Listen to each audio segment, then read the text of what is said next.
lagi, kita ngomong serius aja dulu. Okay. Iya, dari tadi saya serius, silakan. Ini saya mau tanya sama Bang Zuma. Iya. Apa arti konsep ketuhanan itu yang ada di Islam? Konsep ketuhanan artinya konsep di luar makhluk. Al-Quranul Karim menjelaskan dalam surah Al-Ikhlas, konsep ketuhanan itu, Tuhan itu ahad, Tuhan itu satu, tempat segala sesuatunya bergantung, tempat semua makhluk berharap. Itu tidak ada yang serupa dengannya, tidak ada yang setara dengannya. Itu konsep Tuhan. Karena Tuhan itu mustahil punya kelemahan.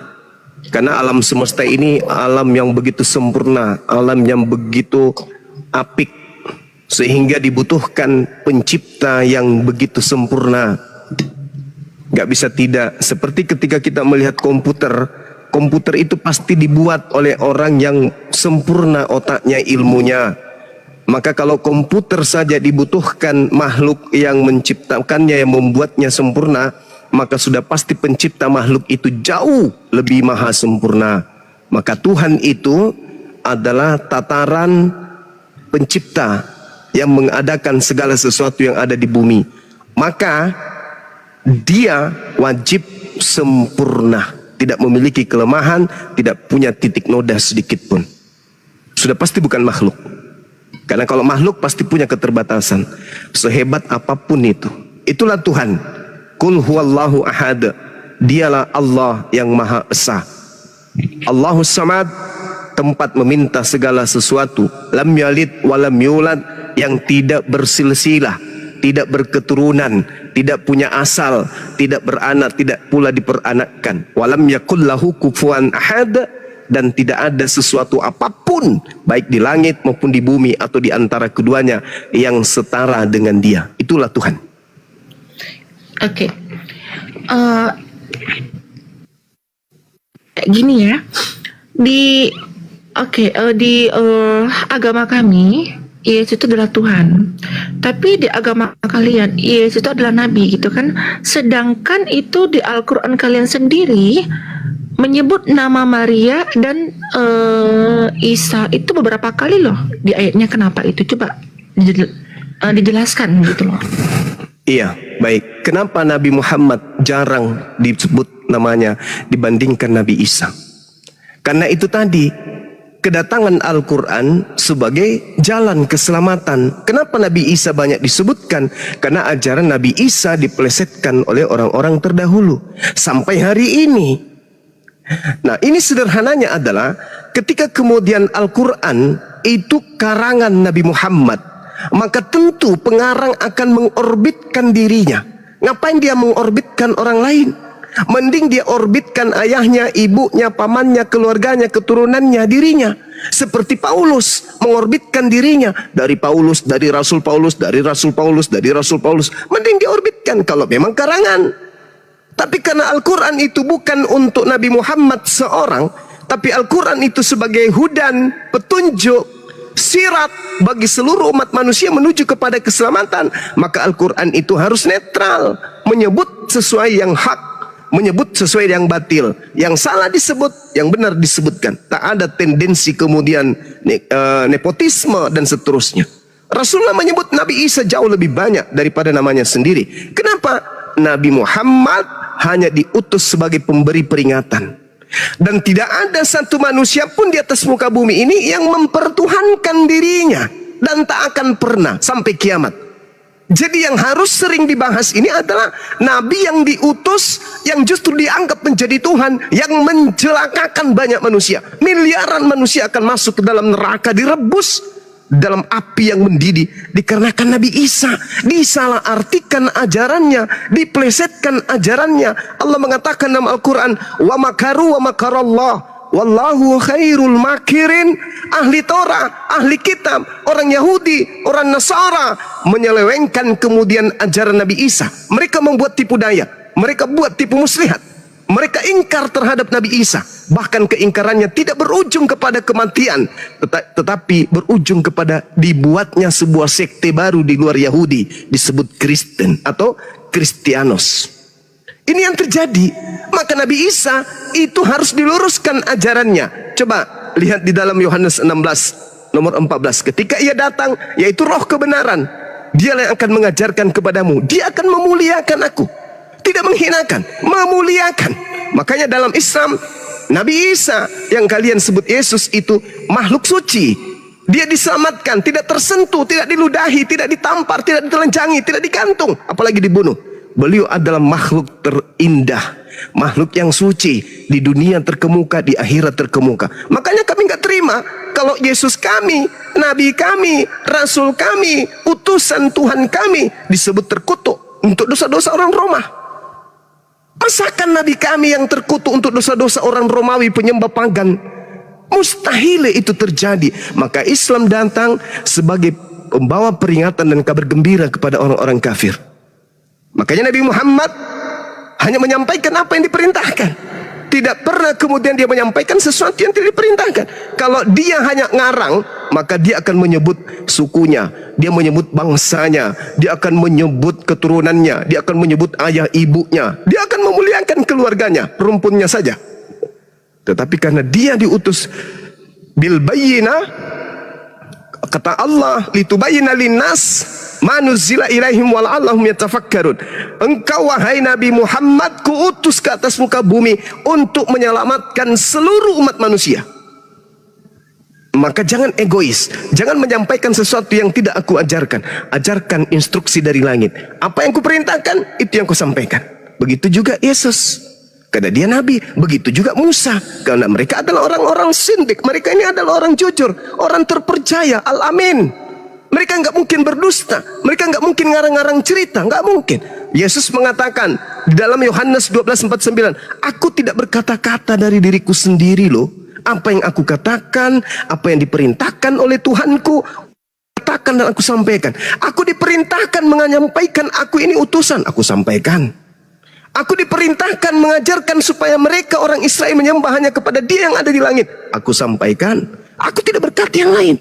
Aku perintahkan mereka menjalankan hukum Taurat. Aku ajar mereka melakukan sabat. Aku ajari mereka berpuasa. Aku ajari mereka bersunat. Aku ajari mereka salat, sujud. Itu yang aku diperintahkan. Yohanes 14:24. Firman yang kau dengar dari mulutku itu bukan dari aku, tapi dari Dia yang telah mengutus aku. Di dalam Al-Quran pun dikatakan hal yang sama. Wa iz qala Isa ibnu Maryam ya bani Israel inni rasulullahi ilaikum. Wahai bani Israel, sesungguhnya aku yang engkau tolak ini tak lain dan tak bukan adalah rasul penyelamat untuk kalian, tapi kalian menolakku. Kalian ya silakan. Oke.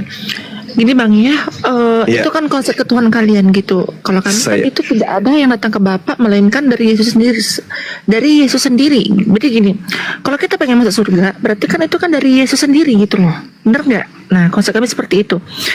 Jadi gini, ini konsep kematian ya.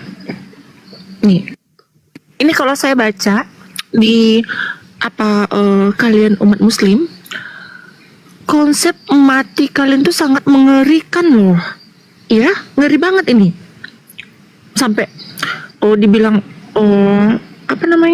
saya lihat nih ngeri lah pokoknya gitu ya. Nah, bagaimana itu bisa diungkapkan ya? Padahal kan gini, yang mengatakan itu kan orang yang belum mati, tapi dia bisa merasakan itu, gimana tuh? Bisa nggak dijelaskan? Maksudnya? Ya? Gini, contoh ya.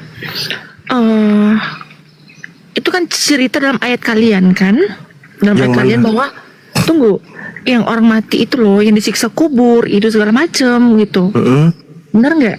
Nah, iya. Bagaimana nabi kalian itu tahu, sedangkan nabi kalian itu belum mati di saat itu gitu loh, tapi dia udah bicara azab kubur tadi, gimana itu?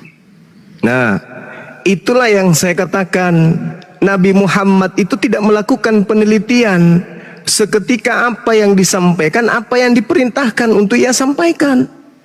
Manusia diutus di atas muka bumi ini untuk melaksanakan apa yang menjadi titah perintah Tuhan. Dan manusia akan dihakimi berdasarkan dengan perbuatan masing-masing. Itu di dalam kitab kitab Kristen pun disampaikan begitu. Kitab Yahudi juga dikatakan demikian. Di Islam juga demikian. Coba lihat dalam Yohanes 5 nomor 29. Apa kata Yesus di situ? Manusia kelak akan dibangkitkan untuk apa?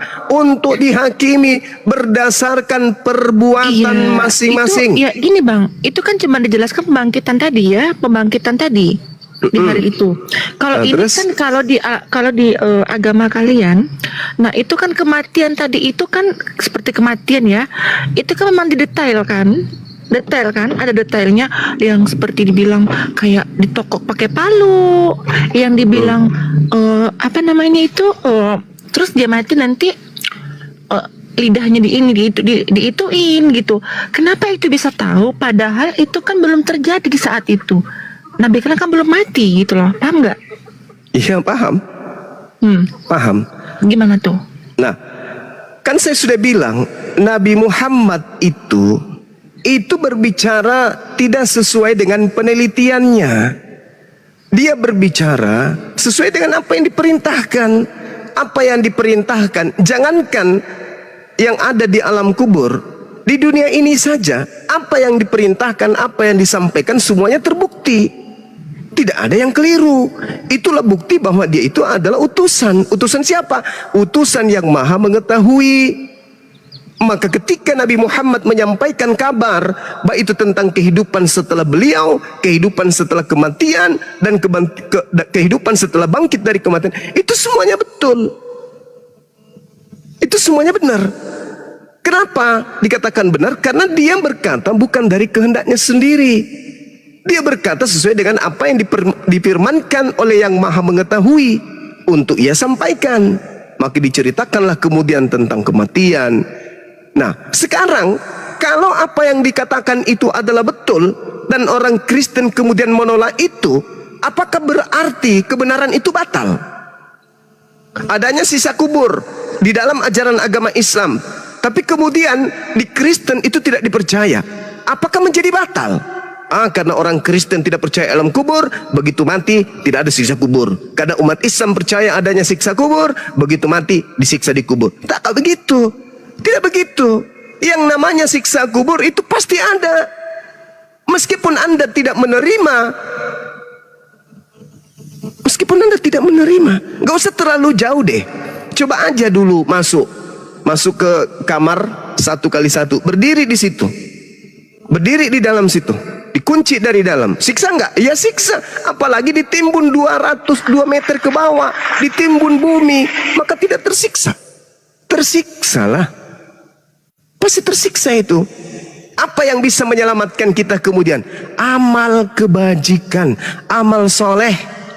Makanya Yesus mengatakan ketika ditanya dalam Matius 19, Guru, ya paman, apa yang bisa membuat aku selamat? Jangan membunuh, jangan bersaksi dusta, jangan ini, jangan itu, jangan ini, jangan itu, jangan itu. Artinya, untuk menyelamatkan manusia, ikuti instruksi perintah Tuhan.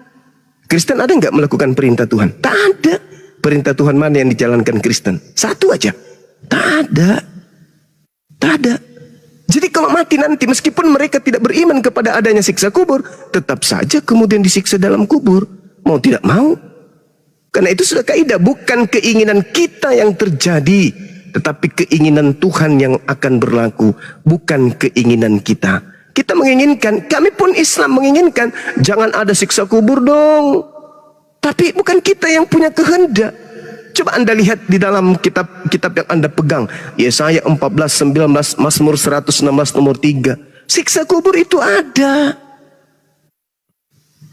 Siksa kubur itu ada. Asap maut telah mengelilingiku dan siksa kubur telah mencekamku. Aku menanggung kesusahan dan kedukaan. Mazmur 116 nomor 3. Siksa kubur itu ada. Tapi orang Kristen tidak mau peduli. Lah, sama seperti ketika Anda mengatakan, menurut orang Islam, minuman keras itu bahaya, bisa membuat mabut. Tapi menurut kami orang Kristen, minuman keras itu tidak membuat mabut, membuat senang, happy. Cobalah minum, mabuk. Meskipun Anda tidak percaya bisa membuat mabuk, tapi ketika Anda minum, mabut. Begitu juga siksa kubur. Enggak, kalau kami di Kristen, begitu mati langsung surga. Itu maumu. Kami pun juga mau demikian. Tapi kaidah yang benar tidak seperti itu, paman. Mazmur 116 nomor 3, asap maut telah mengelilingiku dan siksa kubur telah mencekamku.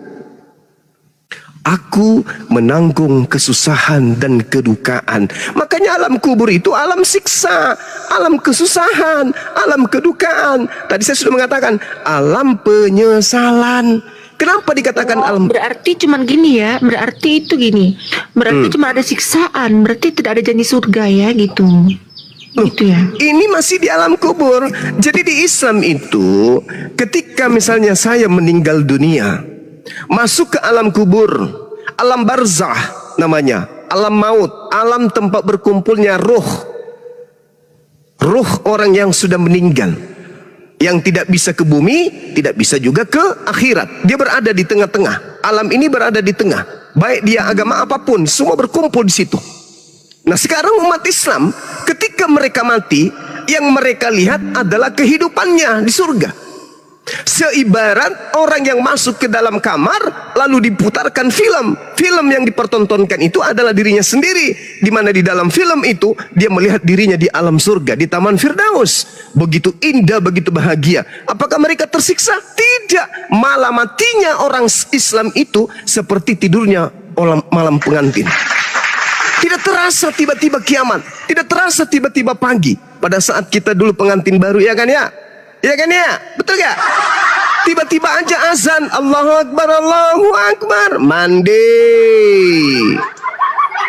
Tapi kalau orang yang mati kafir dipertontonkan kemudian di mana dia akan pergi, yaitu di neraka, siksa. Cobalah masuk ke kamar, kunci dari dalam, putar film horor. Apakah umatnya Rasul kalian itu yang terakhir masuk surga? Kata siapa? Kata siapa? Umatnya Nabi Muhammad yang pertama masuk surga. Tidak ada umat masuk surga sebelum umatnya Nabi Muhammad. Yang terakhirlah yang pertama masuk ke surga, yaitu baginda Rasulullah Muhammad SAW. Nah, sedangkan Kristen mau kemana? Dihalang oleh Yesus yang asli. Matius 7 nomor 22, nomor 23. Dihalang. Sedangkan di Islam apa? Innalladzina amanu. Innalladzina amanu. Apa? Sesungguhnya manusia yang berkata innallaha, sesungguhnya Allah itu adalah Tuhanku, maka dia akan dimasukkan ke dalam surga. Gimana ayatnya itu, Dinda? Surah Al-Baqarah, Al-Anfal ayat 38 ya. Itu jelas, itu diterangkan seperti itu. Barang siapa yang berkata Allah adalah Tuhanku dan dia teguh memegang perkataannya, maka dia akan dimasukkan ke dalam surga. Al-Quran surah Ar-Ra'd ayat 23. Al-Baqarah juga ada, Bang. Al-Baqarah juga ada, Masya Allah. Itu jelas itu. Surah Al-Mu'minun, kad aflahal mu'minun. Beruntunglah orang-orang Islam yang mukmin, yang salat, yang zakat, yang tidak berzina, yang tidak berdusta. Mereka lah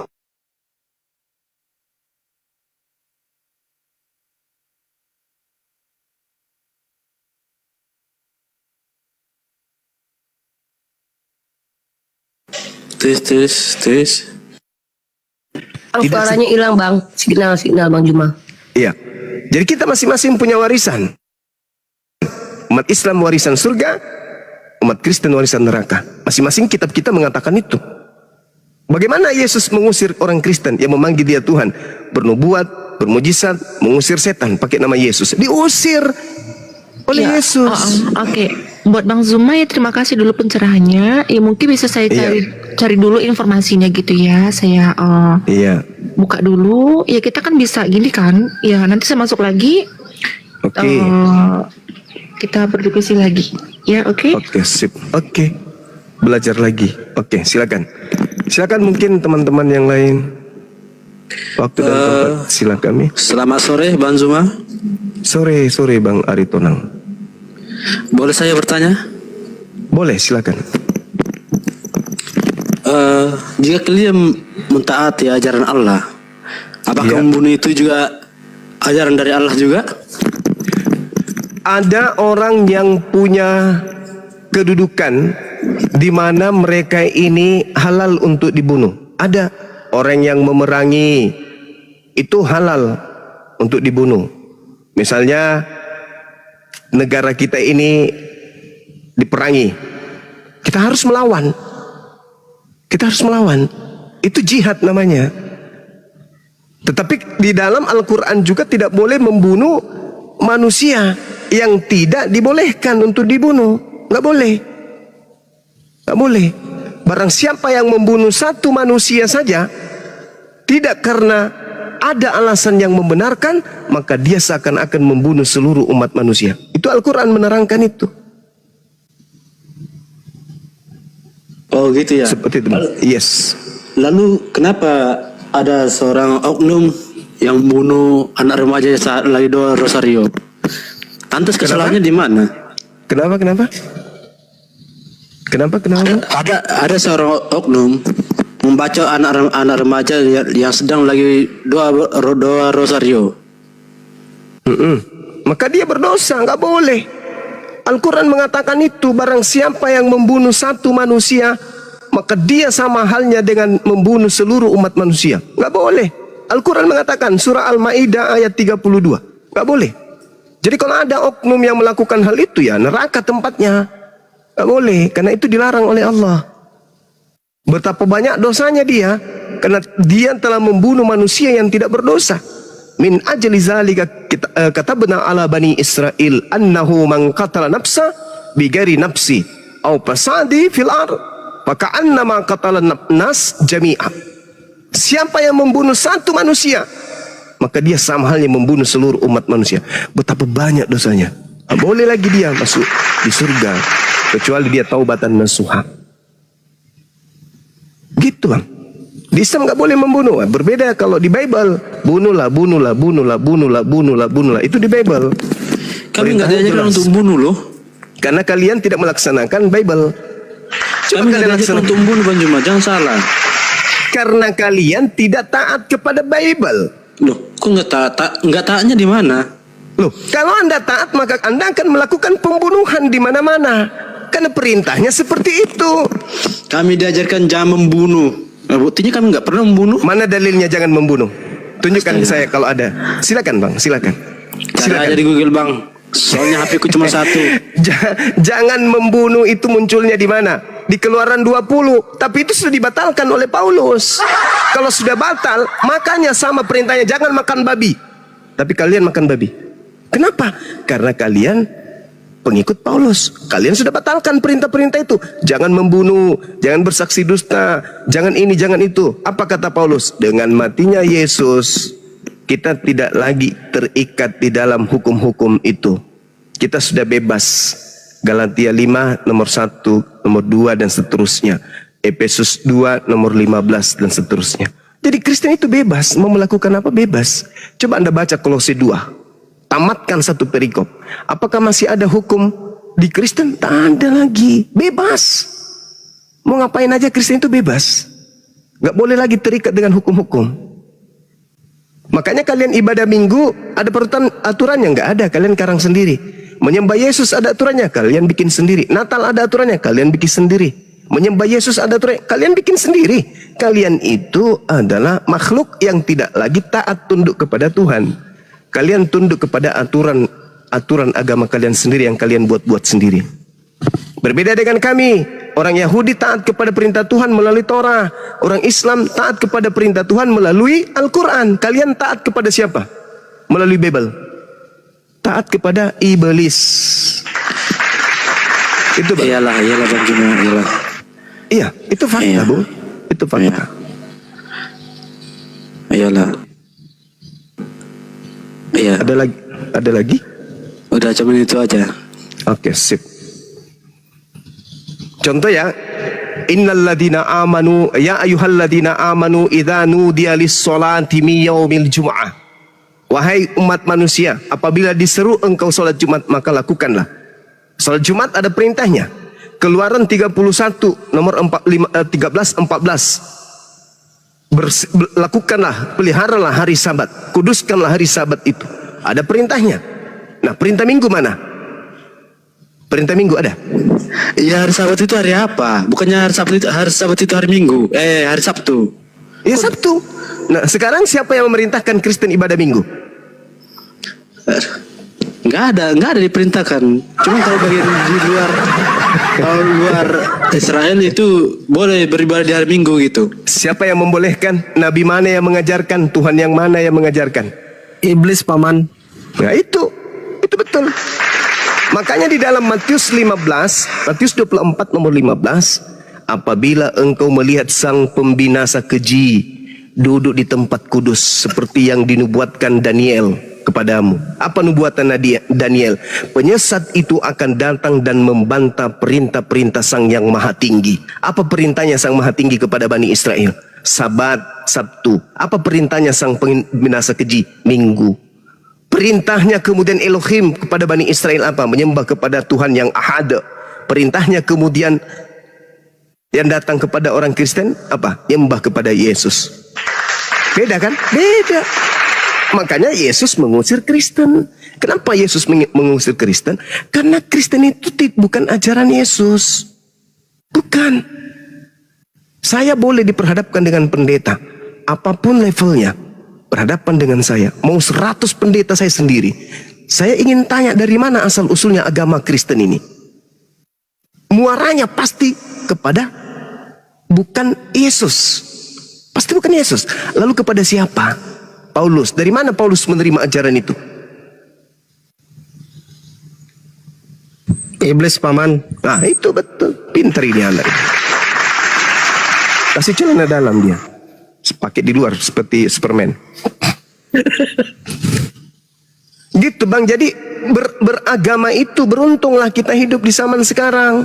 Kita bertemu dengan saudara-saudara kita yang dari Islam, bisa mencerahkan kita meskipun kita beda keyakinan. Begitu juga kami beruntung bertemu dengan saudara-saudara Kristen. Kami bisa melihat betapa bodohnya, betapa jahilnya orang-orang ini. Zalim sezalim-zalimnya. Bibelnya mengajarkan tetapi mereka menolaknya. Justru yang mereka ajarkan, yang mereka praktikkan adalah apa yang diperintahkan oleh orang selain daripada Yesus. Padahal jalan keselamatan hidup itu, kebenaran hidup itu Yesus. Bukan Lukas, bukan Markus, bukan gereja, bukan bapak-bapak gereja, tapi Yesus. Apa yang Yesus ajarkan? Itu yang harus dilakukan. 2 Yohanes 1 nomor 6. Barang siapa yang berkata Yesus ada dalam dirinya, maka dia wajib hidup sebagaimana Yesus hidup. Yesus hidup sebagai Kristen atau sebagai Yahudi? Sebagai Yahudi. Berarti Kristen ini siapa? Kan harus hidup seperti Yesus. Kalau mengaku Yesus ada dalam dirinya, maka dia wajib hidup sebagaimana Yesus hidup. Yesus hidup sebagai Kristen atau sebagai Yahudi? Sebagai Yahudi. Kristen Yesus itu Galatia 4 nomor 4 nomor 5, Ibrani 5 nomor 7, Kisah Para Rasul 4 nomor 30. Yesus itu hamba yang suci, hamba yang taat menjalankan segala perintah-perintah Tuhannya. Dia seorang Yudaism. Sedangkan Kristen bukan Yudaism, sekte lain. Siapa pendirinya? Baca Kisah Para Rasul 24 nomor 5. Paulus ini adalah penyakit sampar. Dialah yang telah menyesatkan banyak orang Yahudi di tengah-tengah bangsa yang asing di seluruh dunia. Dia adalah tokoh dari agama Kristen.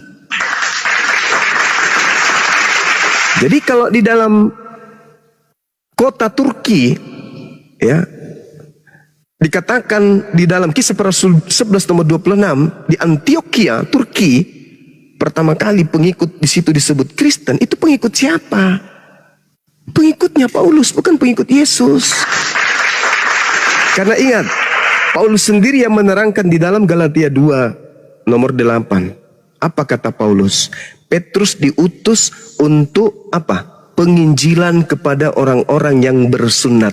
Sedangkan aku diutus sebagai rasul kepada orang-orang yang tidak bersunat. Nah, tuh. Berarti Petrus mendirikan jemaat mula-mula yang diserahkan oleh Yesus kepadanya sebagai jemaat apa? Bersunat atau tidak bersunat? Jemaat bersunat. Jemaatnya Pauluslah yang tidak bersunat. Sekarang pertanyaannya, bolehkah orang yang tidak bersunat masuk ke dalam bait suci?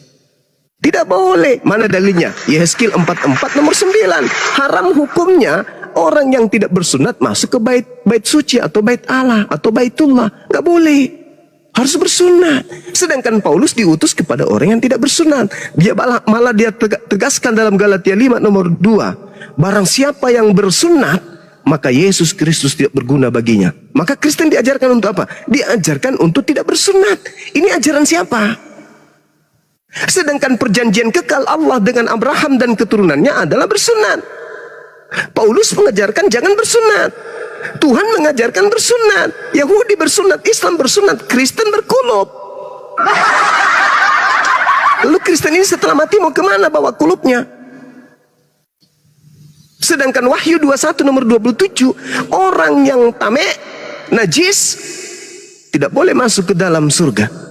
Sedangkan yang disebut najis, baca Yesaya 52 nomor 1. Yang disebut najis adalah orang yang tidak bersunat kulub. Dosa orang-orang Israel semua diampuni oleh Allah. Kecuali satu. Apa itu? Memasukkan orang najis ke dalam bait suci. Di mana tertulis? Yehezkiel 44, nomor 6, nomor 7, nomor 8. Semua keingkaranmu yang lalu-lalu telah aku hapuskan. Tetapi ada satu kemungkaran yang tidak bisa aku hapuskan. Di antara seluruh kemungkaranmu, yaitu kau memasukkan kemudian orang-orang najis tidak bersunat ke dalam bait suciku. Jadi Kristen ini nanti mau kemana? Pantaslah Yesus mengusir. Nyahlah daripada. Bagaimana mau ke surga ngikut Yesus? Bagaimana mau ke surga? Bang Yesus menghalang. Jangan lewat. Kalian siapa? Bukankah? Matius 7 menghalang. Matius 7 nomor 22 sampai 23. Tahe. Baca. Itu dalil, Bung. Itu dalil. Itu di kitab Anda sendiri yang mengatakan itu. Pada hari terakhir nanti banyak orang memanggil aku Tuhan. Tuhan, Tuhan. Ya, Paman. Bukankah kami bermujizat pakai namamu, mengusir setan pakai namamu, bernubuat pakai namamu? Apa kata Yesus? Pada saat itulah aku Yesus akan berterus terang kepada mereka, wahai Kristen, enyahlah daripadaku, aku tidak mengenal kalian. Kalian semua adalah pembuat kejahatan. Loh. Ada nggak tertulis di situ wahai Kristen, enyahlah kalian dari hadapanku? Ada nggak tertulis dalam kitab? Lalu yang memanggil Yesus Tuhan siapa? Kalau bukan Kristen? Kami. Ya. Lagian kalian kan siapa? Kristen atau Tuhan Hindu? Yesus kan bukan cuma Tuhannya Kristen. Siapa bilang? Itu kan Tuhan Yesus kan hanya cuma itu Tuhan Yesus kan Tuhannya seluruh umat manusia. Kata siapa? Kata siapa? Kata kita semua. Iya, kata kamu. Yesus aja tidak menuhankan Yesus. Yesus menuhankan Allah. Yesus menuhankan Allah. Yesus menuhankan hakikat yang maha suci lagi maha tinggi. Tidak menuhankan anak Maria. Hanya orang Kristen ini yang muncul belakangnya yang menuhankan anak orang. Itu tertulis loh, Bang, tertulis di kitab saudara. Makanya di Al-Quran dikatakan, wa idza husiran nasu kanu lahum ibadatihim kanu lahum a'da makanu bi ibadatihim kafirin. Pada hari terakhir nanti orang akan dihimpun, orang dikumpulkan nanti setelah kiamat. Apa yang mereka sembah akan menjadi musuh bagi mereka, dan pemujaan yang mereka lakukan akan ditolak dan diingkari oleh dia yang dia sembah. Nah, Yesus mengingkari. Yesus menjadi musuh kalian. Kalian mau ke surga, Yesus menghalangi. Mau kemana, mau kemana, mau kemana? Bukankah kami bernubuat pakai namamu, mengusir setan pakai namamu juga ya Yesus? Apa kata Yesus? Yang ngajarin siapa? Enyahlah daripadaku, kalian semua adalah pembuat kejahatan. Apa enggak sedih digituin? Berharap. Enggak juga lah, Bung, apa enggak mesti? Loh, Anda diusir, masa nggak sedih? Buat apa kami sedih, Bang Juma? Sekarang gini aja. Suatu saat Tuhan Yesus akan datang ke dunia ini untuk menghakimi seluruh umat manusia. Udah. Salah Jelas. Anda. Salahnya di mana, Bang Juma? Anda baca Yohanes 8:42. Yohanes berapa? Yohanes 8 nomor 42. Oke, bentar. Ya, baca. Yang keras. Kalau perlu sampai 40 rumah dengar di tetangga Anda. Yohanes berapa tadi Bang Juma? Yohanes 8 ayat berapa? Yohanes 8 nomor 42. Di situ Yesus berkata, aku datang bukan atas kehendakku sendiri. Endingnya di mana? Anda kan mengatakan dia akan datang menghakimi seluruh manusia. Endingnya di mana? Yohanes 12:48. Itu endingnya. Barang siapa yang menolak aku dan tidak menerima perkataanku, dia sudah ada hakimnya, yaitu firman yang telah kukatakan, itulah yang akan menjadi hakimnya pada akhir zaman. Jadi yang dihakimi Yesus, apakah seluruh umat manusia? Tidak. Dia datang hanya untuk Bani Israel. Dia menyampaikan firman hanya untuk Bani Israel.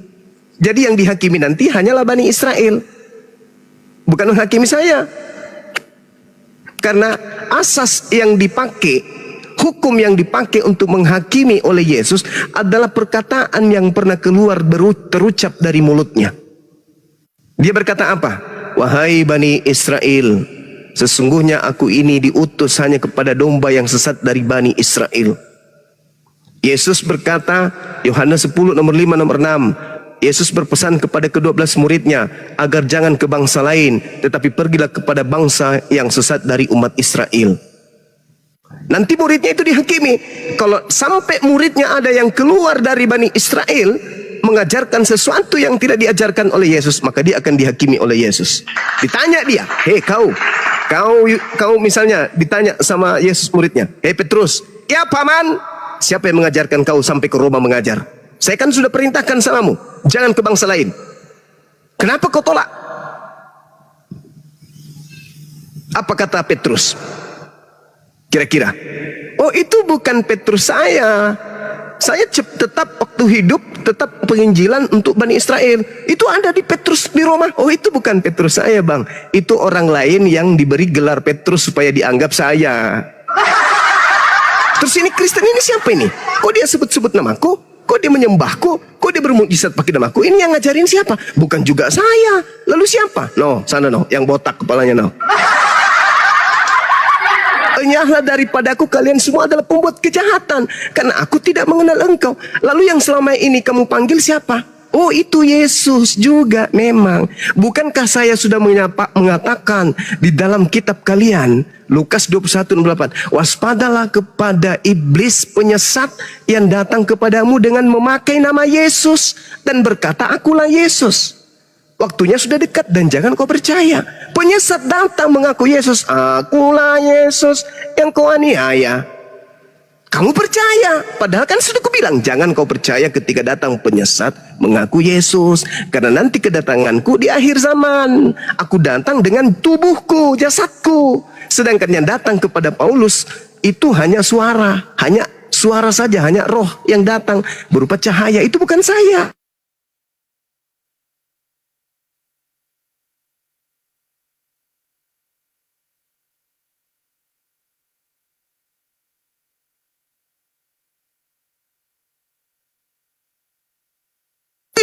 Bukan ajaranku. Di mana pernah muridku kusuruh menyembahku? Di mana pernah muridku kusuruh ibadah minggu? Di mana pernah muridku kusuruh makan babi? Di mana pernah muridku kusuruh jangan bersunat? Ada? Enggak ada. Orang-orang Yahudi muridku bersunat semua. Tak ada yang makan babi. Kamu makan babi, kamu tidak bersunat, kamu sekolah kamu ibadah minggu, kau menyembahku karena kau ikut Yesus palsu. Ikutlah ke sana ke neraka. Enyahlah daripadaku, aku tidak mengenal engkau. Teriak orang Kristen. Bukankah kami bernubuat? Bukankah kami mengusir setan? Bukankah kami bermujizat mengobati orang karena pakai namamu? Betul. Tapi sesungguhnya kamu tidak melakukan perintah Bapakku. Kau melakukan perintah bapakmu, yaitu iblis. Pergilah kau ke neraka bersama dengan dia. Karena Yesus sudah mengatakan, Lukas 21:8, waspadalah kepada penyesat yang datang kepadamu dengan memakai namaku, dengan memakai nama Yesus dan berkata, akulah Yesus. Waktunya sudah dekat, jangan kau percaya. Jadi Yesus itu ada dua, Yesus yang nabi dan Yesus yang dewa. Yesus yang nabi tidak pernah mengajarkan dirinya untuk dituhankan, tidak pernah mengajarkan untuk makan babi, ibadah minggu, merasulkan Paulus, tidak pernah. Tidak pernah Yesus yang nabi ini mengajarkan perjanjian baru, nggak pernah. Tapi Yesus yang satu ini, yang dewa ini, yang roh ini, pneuma, itu yang mengajarkan Paulus, sehingga muncul 13 buku Paulus.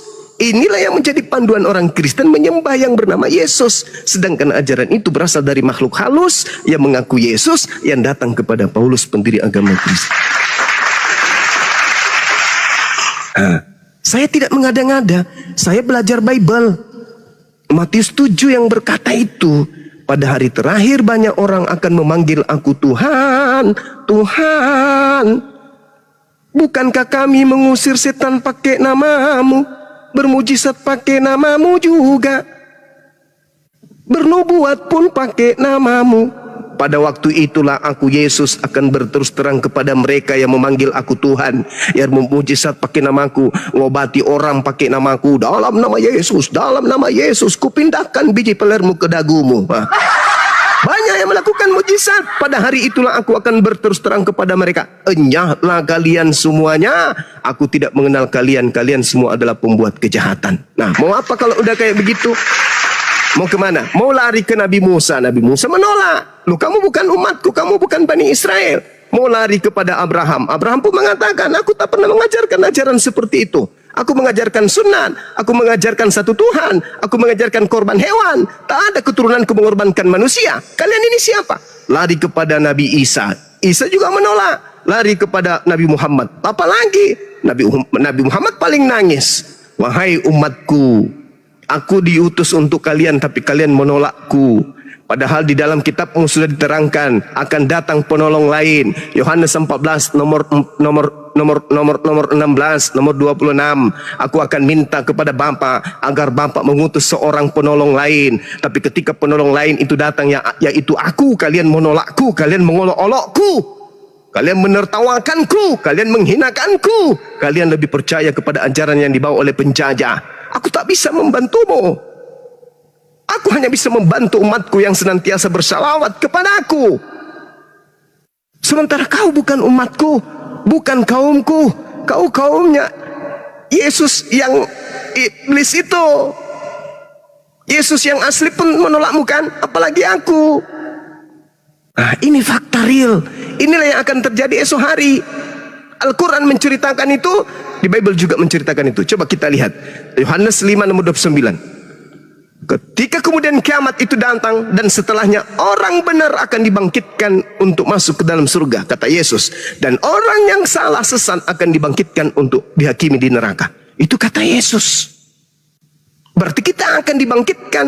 Selamat tidaknya kita, neraka tidaknya kita, tergantung dari perbuatan kita di atas muka bumi ini. Kalau dalam hidup kita di atas muka bumi ini menyembah kepada makhluk halus,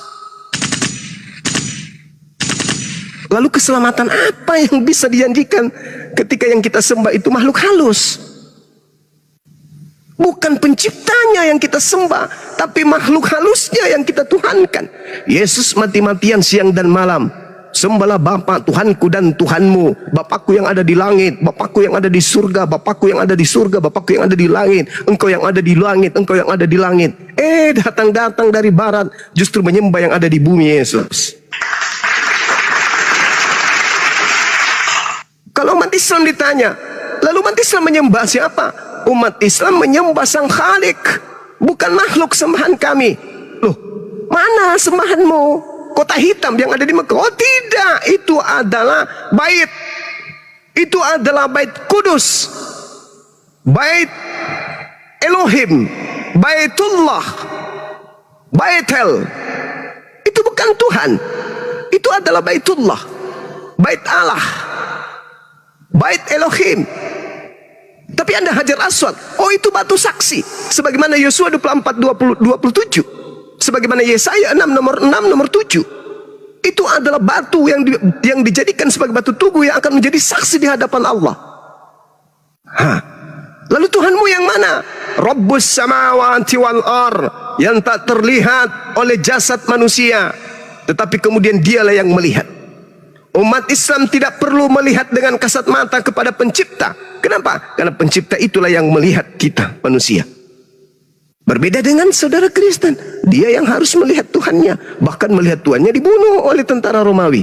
Na'udzubillah tsumma na'udzubillah. Ini kezaliman. Ini zalim. Makanya dikatakan Al-Quran, innal ladzina kafaru minal kitab wal musyrikina fi nari jahannam khalidina fiha abada. Mereka kekal di dalam neraka. Kenapa? Diberi akal tidak dipakai. Sengaja dibutakan matanya sendiri, sengaja ditutup telinganya sendiri, sengaja dibutakan, ditutup hatinya sendiri. Sementara siang malam dari segala penjuru para apologet Islam sudah menyuarakan Yesus manusia suci, dia bukan makhluk terkutuk, dia adalah makhluk yang dimuliakan oleh Tuhan, dia adalah makhluk yang dikasihi oleh Tuhan, dia adalah jalan bagi Bani Israel menuju kepada Tuhan. Tapi kalian menolak, oh Islam salah, Yesus kami itu terkutuk, dia diludahin, dia ditampar, ditonjok, ditelanjangin, disobek semua pakaiannya sampai dia bugil, lalu digantung di pohon untuk dosa-dosa kami.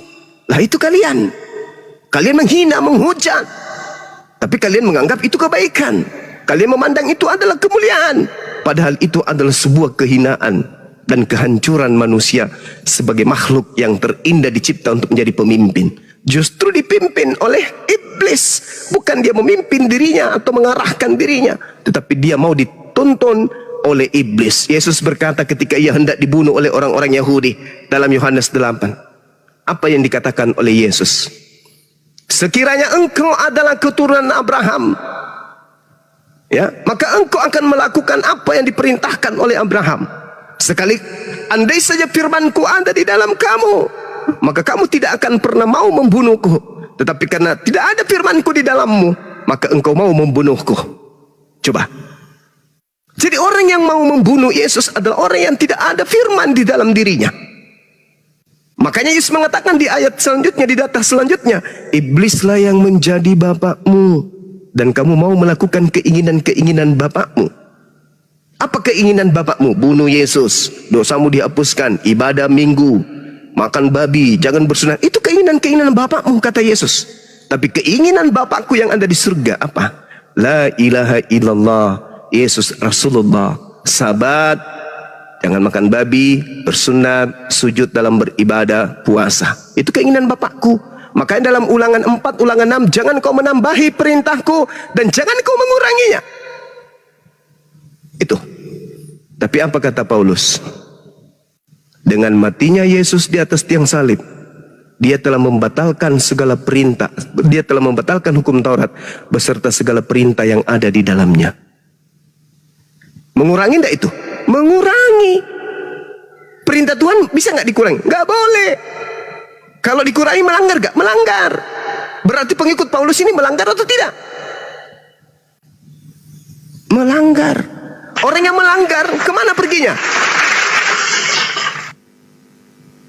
Orang yang melanggar firman Tuhan kemana perginya? Neraka paman. Neraka paman. Jelas itu. Maka satu-satunya umat di atas muka bumi ini yang memuliakan Yesus hanya umat Islam.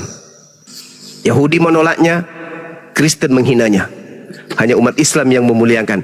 Yohanes 16 nomor 14, ketika ia datang, yaitu penolong lain itu, dia akan memuliakan aku. Satu-satunya agama di atas muka bumi ini yang memuliakan Yesus hanya Islam. Yahudi menghinakan, dianggapnya anak zina yang direbus di dalam neraka di atas tinja yang mendidih.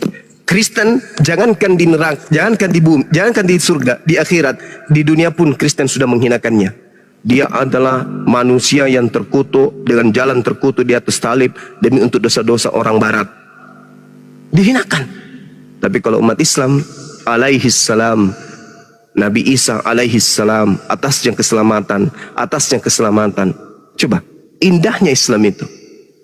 Makanya kami umat Islam lah pengikut Yesus. Sementara Kristen itu adalah anti Yesus, anti Kristus. Itulah Kristen. Oke, itu, Bang. Silakan. Boleh aku bertanya lagi? Silakan. Gini, jika Tuhan Yesus adalah Nabi Isa, Ya. di mana Nabi Isa lahir dan di mana Tuhan Yesus lahir? Iya, baik. Kalau kita berbicara mengenai kelahiran, sama seperti Bang Suma. Ada yang mengatakan saya lahir di kota Palopo, ada yang mengatakan saya lahir di desa Monte Carlo, kota terkecil di Mesir Timur. Ada juga yang mengatakan saya lahir di Makassar. Apakah perbedaan-perbedaan ini menyebabkan orang yang memandang Bang Suma lahir di Palopo adalah melahirkan Suma yang lain, dan orang yang mengatakan Bang Suma lahir di Kairo adalah Bang Suma yang lain? Tidak. Tapi dalil Beda kita. lah. Ya, mana ada beda? Bang Suma cuma satu. Jelas beda Bang Juma. Abang Bang Suma lahirin contoh. Bang Suma contohnya cuma Bang Ju- satu. Bang Contohnya Suma Bang cuma Juma. satu. Tapi ada yang mengatakan saya lahir di Kairo, ada yang mengatakan saya lahir di Dubai, ada yang mengatakan saya lahir di Makassar. Apakah kemudian saya menjadi tiga? Karena adanya cerita-cerita yang berbeda. Ceritanya cuma satu. Lalu mana cerita yang paling akurat? Yang bersumber dari yang maha menyaksikan. Yang menciptakannya siapa? Yang di langit. Yang di langit yang mengabarkan. Kalau yang di data kitab kalian, yang menceritakan itu adalah wartawan. Kira-kira yang di langit dengan wartawan-wartawan lepas ini, akurat mana pemberitaannya?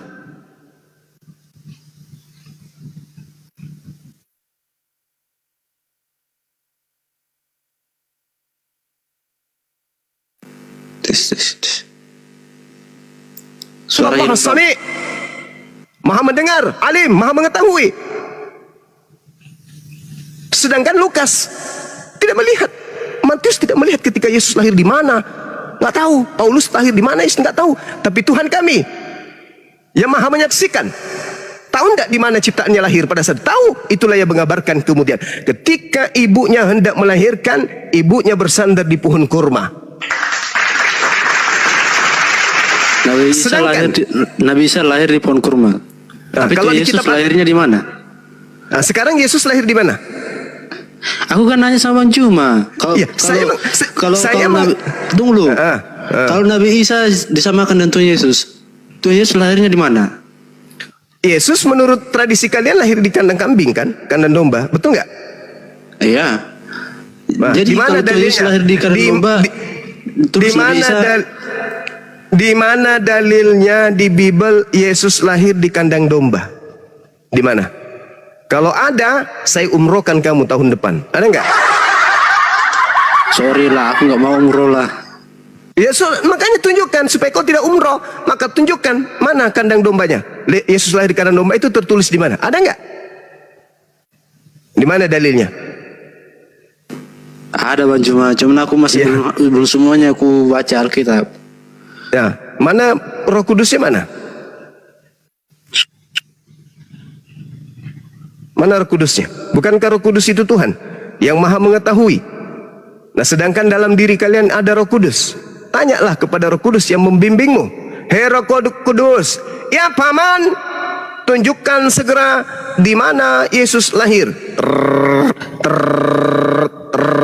Maka mulutmu akan dibimbing untuk mengatakan itu. Kalau memang ada Roh Kudus, jangan-jangan roh jahat yang di tubuhmu. Mana? Kalau umat Islam ditanya, wahai umat Islam, ya paman, di mana Nabi Isa lahir? Roh Kudus membimbing kami mengarahkan ke dalam kitab suci Al-Quranul Karim. Nah, Al-Quran menjelaskan itu. Lalu apa yang diterangkan kemudian tempat kelahiran Yesus menurut Bible? Kita lihat. Di dalam Hakim-Hakim 1 nomor 16. Keturunan Hobab ipar Musa orang Keni itu maju bersama-sama dengan Bani Yehuda dari kota pohon kurma. Satu. Bani Yehuda ternyata kota pohon kurma. Hakim-Hakim 3:13. Raja ini mengajak Bani Amon, Bani Amalek menjadi sekutunya. Lalu majulah ia dan memukul orang Israel kalah. Kota pohon kurma diduduki mereka. Kota pohon kurma ternyata adalah kota orang Israel. 2. Hakim-Hakim 4 nomor 5. Dia biasa duduk di bawah pohon kurma, Deborah antara Rama dan Betel di pegunungan Efraim, dan orang Israel menghadap dia untuk menghakim kepadanya. Ternyata di pegunungan Efraim itu adalah kota kurma. Kemana Yesus sembunyi ketika dia hendak dibunuh oleh orang-orang Yahudi? Baca Yohanes 11 nomor 54 atau 55, Yesus atau 56, Yesus kemudian menghindar dari orang-orang Yahudi dan pergi ke sebuah padang gurun bernama Efraim. Ternyata Efraim itu dikenal dengan kota pohon kurma. Keempat, terlalu banyak. 2 Tawarik 28 nomor 15. Dan orang-orang yang ditunjuk dengan disebut namanya bangkit, lalu menjemput para tawanan itu. Semua orang yang telanjang mereka berikan pakaian dari rampasan itu. Orang-orang itu diberi pakaian, kasut, makanan dan minuman. Mereka diurapi dengan minyak. Jadi berdasarkan tempat kelahiran, rupa-rupanya tempat yang bersejarah yang disebut pohon kurma, kota kurma itu adalah tempat Yesus. Sedangkan kalau kita minta di tradisi Kristen, mana dalilnya Yesus lahir di kandang domba? Mana? Kalau ada, Aritonang saya umrohkan bulan depan atau tahun depan. Ada nggak? Ada nggak? Yang keenam, Nehemia 8 nomor 16. Dan bahwa di semua kota mereka dan di Yerusalem dan di Yerusalem dan di Yerusalem harus disampaikan berita dan pengumuman yang berbunyi, pergilah ke gunung, ambillah daun pohon zaitun, daun pohon minyak, daun pohon murad, daun pohon kurma. Kenapa aku diturunkan? Aku kan belum selesai. Artinya bahwa tempat kelahiran Yesus itu dikenal dengan kota kurma. Yesus mau tidak mau, lahirnya bukan di kandang domba, tapi lahirnya di area pohon kurma. Subhanallah. Silakan ada bantah. Ya, Bang Zuma, kita Iya, ngomong iya. tadi saya udah buka Bible atau cari tahu lah gitu kan. Iya. Iya. Ini tentang konsep ketuhanan tadi ya. Iya, silakan. Iya. Iya, ada kebingungan sih, kebingungan. Kebingungan itu gini. Ya kalau di kalian itu kan Tuhan itu tunggal ya. Di kami pun juga tunggal sebenarnya gitu. Cuman kan gini. Roh Allah tadi itu ada pada Yesus gitu. Ada pada Yesus sendiri gitu kan. Nah berarti kan dirangkup 3 jadi dirangkup 1, berarti 1 gitu. Nah, yang bikin bingung saya itu gini loh. Tunggu, yang bikin bingung itu gini. Ya ketika di salib, terus apa kan ini ya Allah kenapa kau tinggalkan aku gitu kan berat. Nah bingung itu di situ gitu. Ada kebingungan gitu loh. Bisa bantu menjawab? Iya, jadi gini, kalau dalam Al-Quran, dalam surah Al-Ma'idah diterangkan kemudian terkait dengan penyaliban. Al-Quran menjelaskan nih, tolong dicermati baik-baik ya. Ini Al-Quran datang belakangan menjelaskan tentang apa yang terjadi pada masa lampau. Selayaknya perjanjian baru datang menjelaskan apa yang terjadi ribuan tahun pada masa Nabi Musa. Nabi Musa dijelaskan kemudian oleh ajaran Yesus. Ajaran Yesus dijelaskan kemudian oleh ajaran Nabi Muhammad. Mereka memiliki bos yang sama, yaitu Allah yang Maha Suci lagi Maha Tinggi. Al-Quran mengatakan apa? A'udzubillahi minasyaitonirrajim. Innama jazaa'ul ladina yuharibuna Allah wa rasulahu wa yas'auna fil ar fasada au yuqattalu au yusallabu au tuqatta'a aydihim dan seterusnya. Hukuman bagi orang-orang yang memerangi Allah dan memerangi Rasulnya, utusannya, seperti Nabi Musa dimusuhi, Abraham dimusuhi, dan juga membuat kerusakan. Hukuman bagi orang-orang ini yang membenci bapak ataupun anak di dalam kaidah Kristen itu adalah salib. Al-Quran menjelaskan itu. Yang memusuhi, yang memerangi Allah dan memerangi Rasulnya adalah salib. Itu dalam Al-Quran. Bagaimana kitabnya Nabi Musa? Apakah sama? Sama. Tertulis di mana? Ulangan 21, nomor 22, nomor 23. Apa kata dalilnya kitabnya Nabi Musa di situ? Dikatakan bahwa apabila ada orang yang melakukan dosa yang sepadan dengan hukuman mati. Coba. Berarti dia adalah orang yang berdosa. Apabila ada orang yang melakukan dosa sepadan dengan hukuman mati, lalu kau gantung dia, jangan kau biarkan mayatnya semalam-malaman. Sebab orang yang dikutuk oleh Elohim jangan kau biarkan mayatnya menyentuh tanah yang diwariskan Elohim kepadamu. Berarti Al-Quran mengatakan yang disalib ini adalah pendosa. Iya. Kitabnya orang Yahudi juga mengatakan yang disalib ini adalah pendosa. Nah sekarang pertanyaannya, apakah Yesus seorang pendosa? Iya, tunggu. Berarti konsepnya gini. Berarti konsepnya Yesus itu menyembah Tuhan kalian gitu. Iya betul, jelas itu. Tuhan itu cuma satu. Makanya kalau saudara Kristen mencari Tuhan umat Islam, mana Tuhan yang masih untuk? Carilah Tuhannya Yesus mana? Cari Tuhannya Musa mana? Cari Tuhannya Abraham mana? Kalian tidak akan pernah bisa menemukan. Tapi Tuhan kami maha melihat, maha mendengar. Nah kalau Tuhannya Kristen cari, banyak ada di pinggir-pinggir di tiang-tiang rumah, nempel-nempel. Itu ada Tuhannya Kristen. Tapi Tuhannya Nabi Musa tempel di mana? Digambarkan di mana fotonya Tuhannya Nabi Musa? Ditempelkan di mana fotonya Tuhannya umat Islam? Tak ada. Karena Tuhan menurut Yesus tak ada yang bisa melihat. Yohanes 5 nomor 37.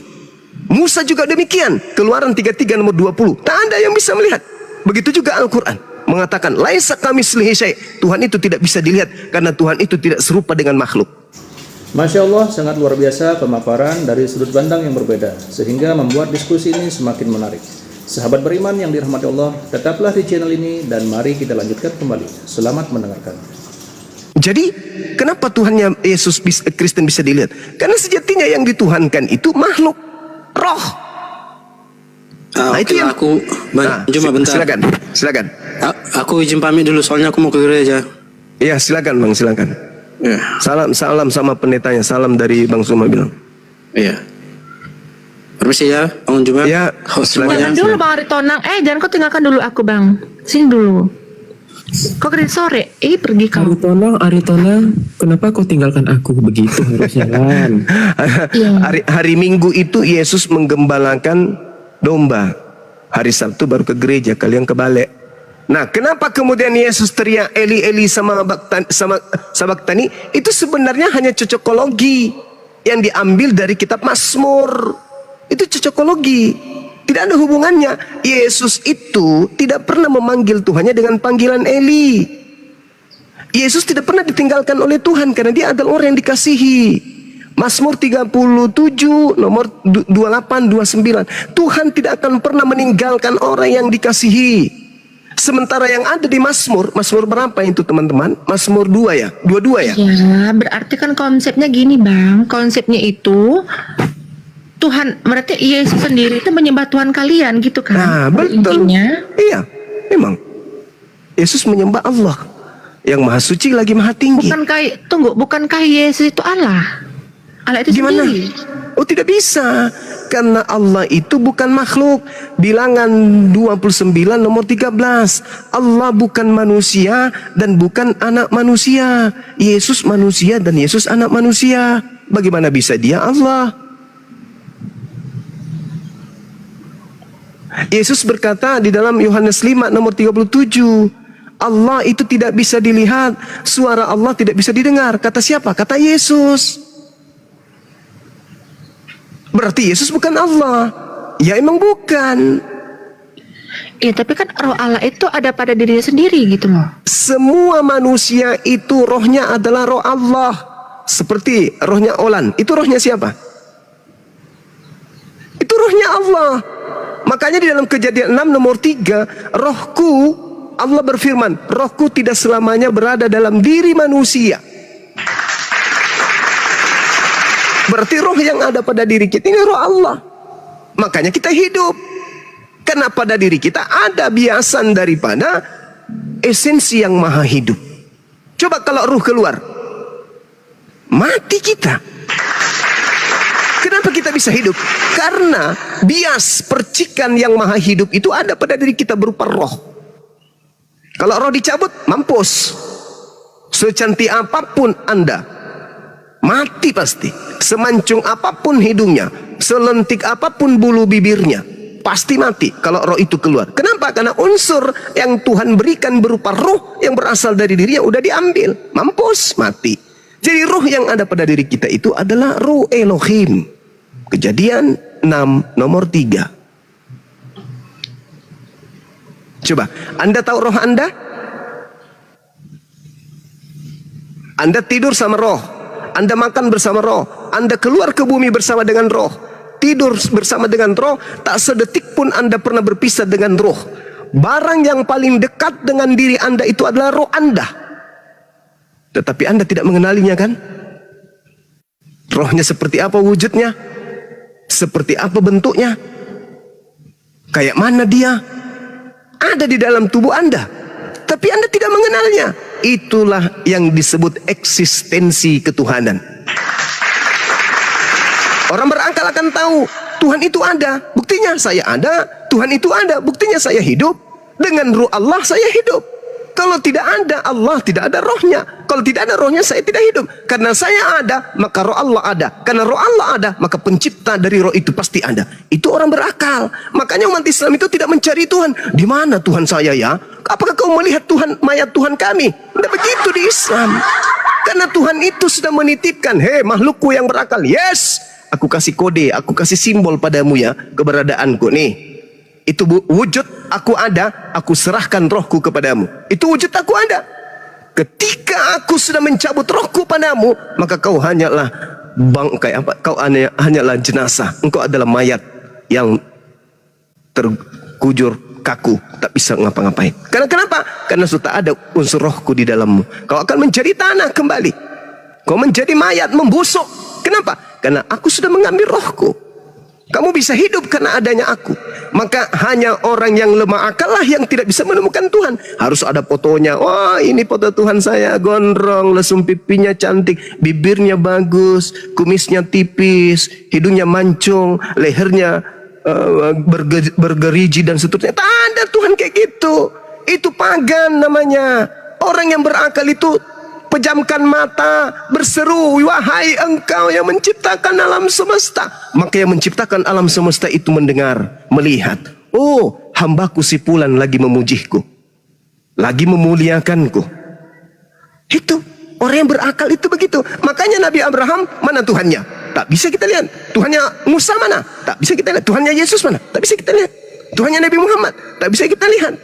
Lalu apa? Bagaimana cara kita berhubungan dengan esensi yang menciptakan kita? Dengan cara ibadah. Makanya umat Islam itu 5 kali sehari semalam. Ngapain mereka? Berkontak dengan Tuhan. Berbeda dengan kalian. Ada harus patungnya di depan, sujud di situ, cium-cium patungnya. Apa itu? Pagan. Mempertuhankan makhluk. Ya, sebenarnya bukan mencium patung gitu loh. Itulah wujudnya. Itulah apanya tadi itu, inkarnasinya tadi itu gitu. Pagan itu pagan itu namanya. Artinya sama seperti orang Quraisy. Mereka tidak mempertuhankan berhala-berhala itu, tidak. Mereka jadikan berhala itu sebagai mediasi. Ketika mereka ditanya, siapa yang menciptakan kalian? Allah. Siapa yang menjadikan semuanya ini? Allah. Kenapa kamu menjadikan patung berhala-berhala ini? Karena kami tidak bisa melihat Allah. Maka kami bentuk ini sebagai mediasi bahwa kami menyembah kepada Allah. Tapi kamu mempertuhankan ini? Tidak, kami tidak mempertuhankan. Kami hanya memediasikan ini, membentuk. Itu sama halnya. Makanya ada perintah di dalam kitabnya Nabi Musa. Jangan kau membentuk, jangan kau membuat patung yang menyerupai apapun baik di langit maupun di bumi. Sekarang begini, teman-teman Kristen ketika berseru, wahai Yesus. Yesus dengar nggak? Ya, dengarlah, kan dia Tuhan. Mana dalilnya? Mana dalilnya Yesus Maha mendengar? Ya nggak ada sih. Nggak ada. Itu hanya sangkaan kalian saja. Tapi kalau Tuhannya Yesus yang kita seru, wahai Tuhannya Yesus, mendengar nggak sang Tuhan? Sang Tuhan mendengar nggak? Mendengar, Paman. Mendengar, Paman. Jelas mendengar. Annallaha sami'. Sesungguhnya Allah itu Maha mendengar. Itu dalilnya. Tuhan yang kami sembah Maha mendengar. Kalau Yesus ada nggak Maha mendengar? Enggak. Aku tidak dapat berbuat apa-apa dari diriku sendiri. Wah, mati, celaka. Yang kayak gini dituhankan. Makanya Yesus mengatakan dalam Yohanes 17 nomor 3, wahai Bani Israel, seluruhnya kalian tidak akan bisa mendapatkan hidup kekal kecuali kalian mengenal Allah satu-satunya Tuhan yang benar dan mengenal aku Yesus yang diutusnya. Nah, itu konsepnya. Yohanes 17 nomor 3. Dalam Islam, la ilaha illallah, Yesus Rasulullah. Dalam Islam tuh. Iman Islam ke sana enggak? Ke sana berarti Islam mendapatkan hidup yang kekal. Yes. Kristen bisa enggak mendapatkan hidup kekal? Gimana ceritanya? Keluaran 20:3. Jangan ada ilah lain di hadapan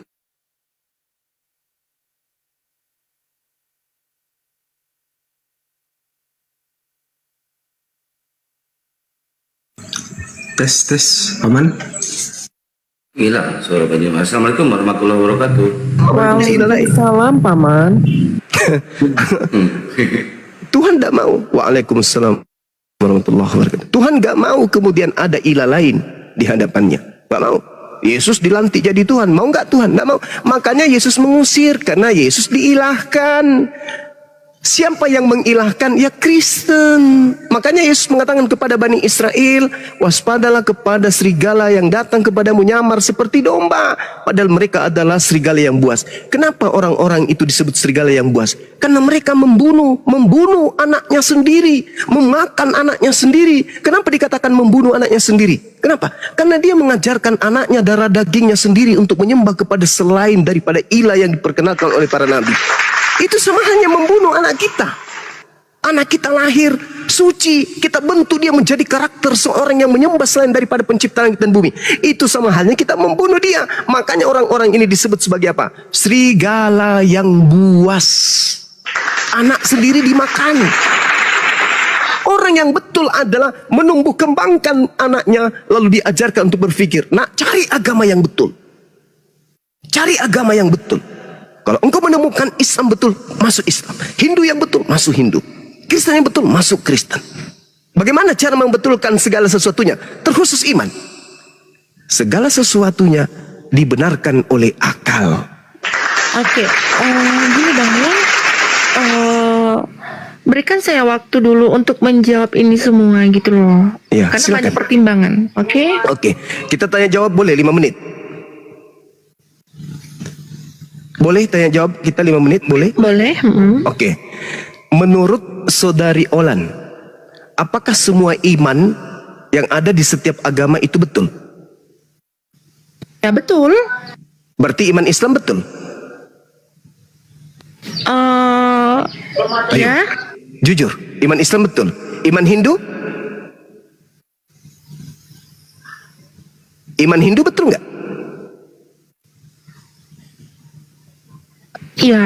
Ya gitu Bu. Iman seseorang itu ya benar-benar. Berarti Hindu benar, Buddha juga benar. Ya semua agama itu benar. Berarti Tuhan itu banyak.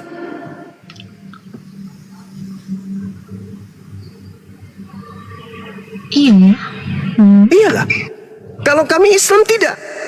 Yang paling benar adalah Islam. Iman di luar Islam itu buta. Kami percaya diri dengan iman kami. Karena kami meyakini itu adalah sebuah kebenaran. Kenapa kami meyakini sebuah kebenaran? Karena iman kami berlandaskan akal. Jadi tidak semua iman itu benar. Iman Kristen tidak benar. Iman Hindu tidak benar. Iman Buddha tidak benar. Iman yang benar hanya Islam. Kenapa demikian? Karena hanya iman Islam yang berselaras dengan akal pikiran sehat.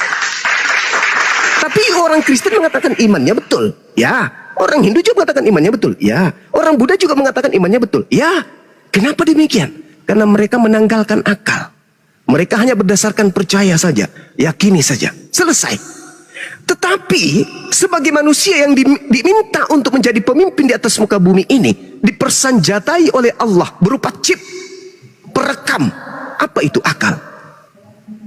Inilah yang membedakan kita. Contoh misalnya, kita ke pasar nih, kita ke pasar beli ikan atau beli baju atau apapun itu, yang kita pakai untuk memilih mana yang terbaik adalah akal, bukan perasaan. Dirabalah ikan itu, oh ini kayaknya rasanya bagus, ini bagus. Bukan perasaan itu yang kita pakai. Begitu juga pakaian.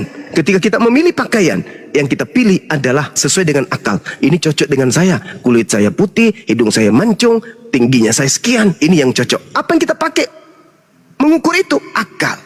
Begitu kita masuk sekolah, kita pilih sekolah-sekolah yang bagus. Apa yang kita pakai? Akal. Kita ingin beli mobil, apa yang kita pakai? Akal. Kita ingin beli kendaraan, akal. Kita memilih pasangan, akal. Memilih agama, kenapa kita tidak menggunakan akal? Bukankah agama ini adalah kendaraan kita? Selamat tidaknya kita nanti setelah kematian di dunia ini adalah penentu. Kenapa giliran akal kita tidak pakai? Kenapa giliran agama kita tidak pakai? Kenapa? Karena iblis itu bekerjanya di situ. Ada nggak iblis bekerja ketika kita memilih baju? Oh, ini baju merah, ini baju hitam. Iblis pilih, jangan kau pilih warna merah. Iblis tidak kerja di situ.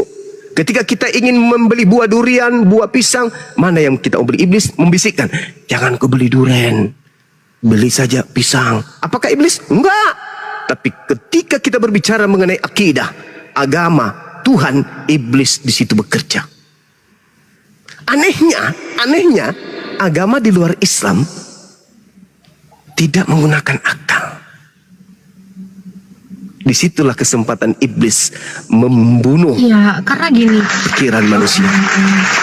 Karena gini konsep ketuhanan itu sendiri itu tidak bisa dicerna dengan akal gitu. Kata siapa? Yesus mengatakan, kasihilah Tuhanmu dengan apa? Dengan akal. Kalau yang lain saja kita pakai akal, masa giliran Tuhan kita nggak pakai akal? Sementara Allah bangga di hadapan malaikat.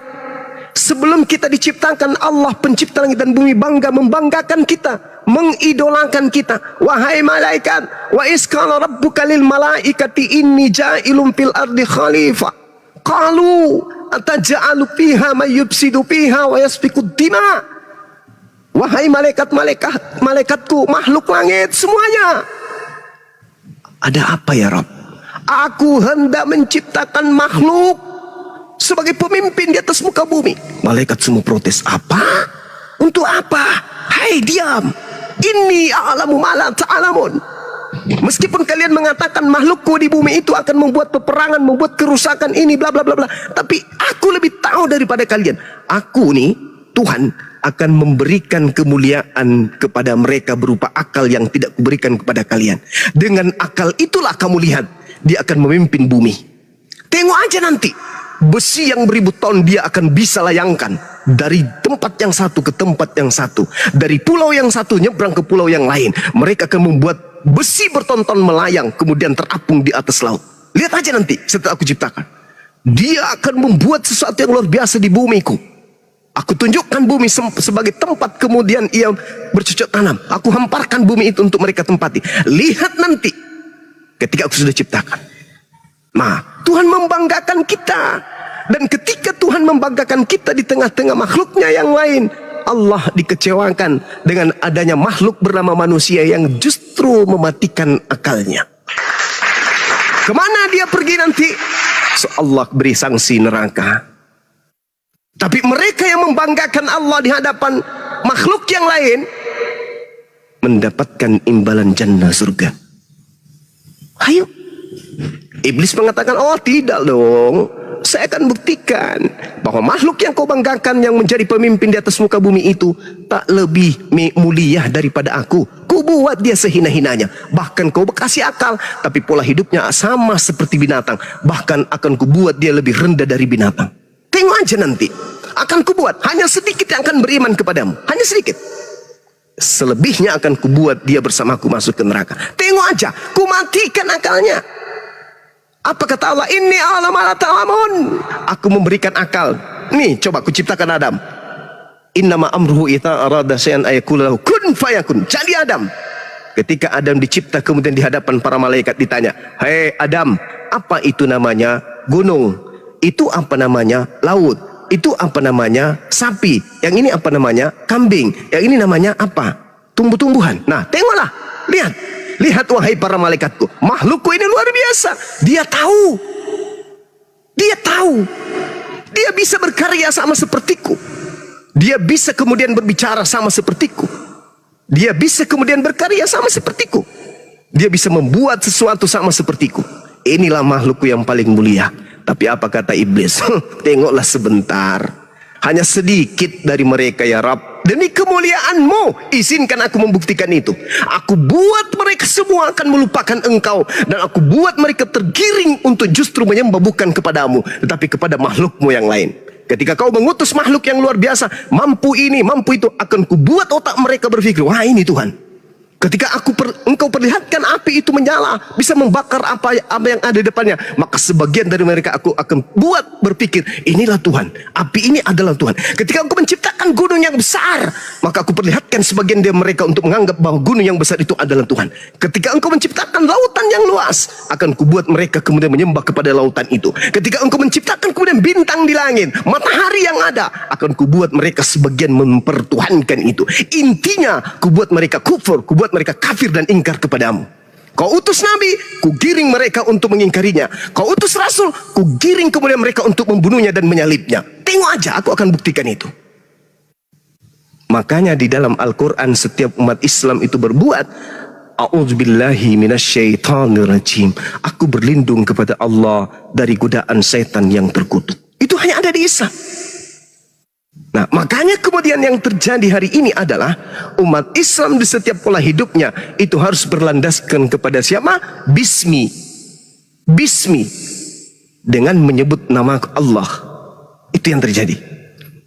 Ya jadi segitu ya teman-teman yang Kristen utamanya. Kenapa umat Islam itu dihadirkan oleh Allah sebagai pembawa kabar gembira dan pembawa peringatan kepada kalian. Karena kalian berasal dari agama terdahulu, agama leluhur kalian, tidak berasal dari agama para nabi.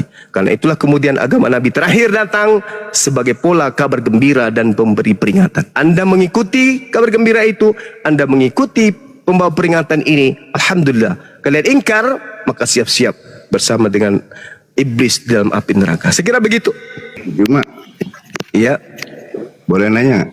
Quran boleh. abad 7 yang buang Quran abad 7 naskah asli siapa? Kenapa? Yang Quran abad 7 naskah aslinya yang buang siapa? Naskah asli dibuang. Naskah asli dibuang. Naskah itu apa, Bang? Naskah nggak tahu. Lu umur berapa? Naskah nggak tahu. Ya enggak, saya tanya dulu. Naskah itu apa? Aku tanya dulu. Naskah itu apa, Bang? Artinya kau di naskah apa? Saya tanya sebelum saya menjelaskan. Naskah itu apa, Bang? Mau dakwah naskah. Cuma. Ya, Jum, gimana masa nggak tahu Jum naskah itu kan saudara sendiri tulisan. tahu nggak naskah itu apa? Tulisan Jum. Oh, tulisan. Iya, tulisan. Nah, pertanyaan Anda apa? Quran yang udah di zaman Muhammad dari tulis. Berarti tulisan, ya kan ya? Ya. Oke, baik. Tulisan Quran udah ditulis loh zaman Muhammad. Oke, baik. Saya jawab ya. Uang atau naskah? Cuma, ya udah. Pertanyaan Anda itu lucu loh. Anda bertanya naskah kan? Karya tulis yang dibuat dengan tangan. Betul? Jangan curhat. Cerita aja udah. Jangan curhat, Jum. Cerita naskah itu yang abad. Ya udah turun. Anda turun. Anda turun aja, turun. Ya, gitu lebih bagus. Aman kok? Aman. Karena kalau saya sampai menghantam Anda nanti, mana karya tulis yang dihasilkan angkatan pertama murid Yesus? Mana? Nangis Anda? Nangis. Jadi mending Anda turun. Karena Al-Quran itu budayanya jelas. Budaya lisan, hafalan. Kemudian budaya tulisan. Dua pembenteng kuat dari sanad Al-Quran. Itu nggak bisa kemudian ada orang yang membantai itu. Mushaf sudah ada pada zaman Rasulullah. Hadisnya jelas. Tidak bisa kemudian orang manapun mengingkari itu. Karena kami umat Islam paham betul Al-Quran naskahnya sudah ada dari sejak baginda Rasulullah Muhammad sallallahu alaihi wasallam itu ada di atas muka bumi. Silakan Anda baca hadis riwayat Bukhari 2990 dan juga hadis riwayat Muslim 1869. Naskah sudah ada sejak baginda Rasulullah Muhammad sallallahu alaihi wasallam. Selain naskah ada, zaman Rasulullah semua para murid itu menghafal. Makanya dikatakan dalam hadis Rasulullah, "Huzu al-Qur'an min arba'ah." Terima Al-Qur'an itu dari keempat sahabatku. Tuh, ada legalitas. Nah, sekarang kalau saya berbicara tentang Bible, sesuai dengan pertanyaan saudara, naskah Bible mana? Yang pertama, bagus, joki akal sehat, bagus, dicatat di bawah. Ya teman-teman, silakan Anda buka di hadis Bukhari 2990, hadis riwayat Muslim 1869. Jelas naskah sudah ada pada zaman Rasulullah. Artinya Rasulullah mengetahui naskah tersebut, Rasulullah membaca naskah tersebut, Rasulullah menghafal bersama dengan para sahabatnya tentang Al-Quran ini. Nah, yang dituliskan kemudian secara budaya tulisan itu adalah hafalan dari naskah-naskah yang ada. Itu jelas itu. Jadi sanad Al-Quran itu luar biasa. Sanad itu adalah mata rantai penyampaian Al-Quran. Manuskripnya jelas, naskahnya jelas, apalagi hafalannya jelas, tulisannya jelas, bacaannya jelas. Itulah Al-Quran. Tapi kalau Bible, selangkah dari Yesus, pada zaman Yesus ada nggak orang yang kemudian menulis Bible? Zaman Yesus tak ada. Bagaimana teman-teman, sudah dicek hadis tadi? Betul? Betul adanya bahwa naskah sudah ada zaman Rasulullah? Coba dicek. Betul? Jelas? Alhamdulillahirrabbilalamin. Nah, ada nggak yang bisa menunjukkan jawaban apakah naskah Bible sudah ada zaman Yesus?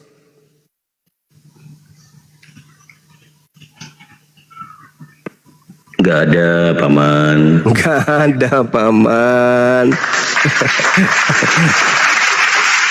Alhamdulillahirrabbilalamin. Demikianlah diskusi lintas agama yang sangat menarik. Semoga kita semua bisa mengambil ilmu, hikmah, dan manfaat dari diskusi ini. Sahabat beriman yang dirahmati Allah, demikian yang dapat saya bagikan. Kurang lebihnya mohon maaf. Sampai bertemu lagi di video berikutnya.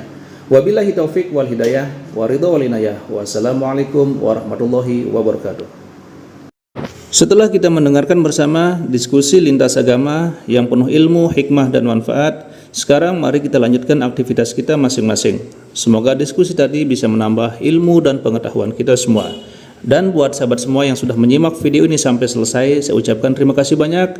Selamat beraktivitas dan tetap jaga persatuan. Sampai bertemu lagi di video berikutnya. Wassalamualaikum warahmatullahi wabarakatuh. Bismillahirrahmanirrahim. Assalamualaikum warahmatullahi wabarakatuh. Alhamdulillahirrabbilalamin. Wassalatu wassalamu ala ashrafil anbiya wal mursalin Sayyidina Muhammadin wa ala alihi wa sahbihi ajma'in, amma ba'du.